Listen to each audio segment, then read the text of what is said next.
January 10, divine enmity in the soul. And I will put enmity between thee and the woman, and between thy seed and her seed, and it shall bruise thy head, and thou shalt bruise his heel. Genesis 3:15. Adam and Eve stood as criminals before their God, awaiting the sentence which transgression had incurred. But before they hear of the thorn and the thistle, the sorrow and anguish which should be their portion, and the dust to which they should return, they listen to words which must have inspired them with hope. Though they must suffer, they might look forward to ultimate victory. God declares, I will put enmity. This enmity is supernaturally put, and not naturally entertained.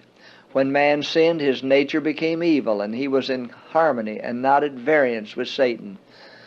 The lofty usurper, having succeeded in seducing our first parents as he had seduced angels, counted on securing their allegiance and cooperation in all his enterprises against the government of heaven.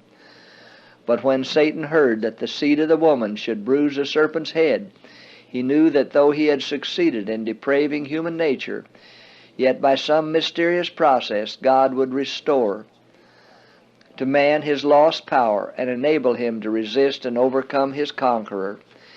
It is the grace that Christ implants in the soul that creates the enmity against Satan. Without this grace, man would continue the captive of Satan, a servant ever ready to do his bidding. The new principle in the soul creates conflict where hitherto had been peace. The power which Christ imparts enables man to resist the tyrant and usurper. Whenever a man is seen to abhor sin instead of loving it, when he resists and conquers those passions that have held sway within, there is seen the operation of a principle wholly from above.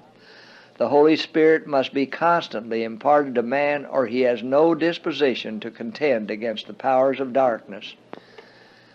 Shall we not accept the enmity which Christ has placed between man and the serpent?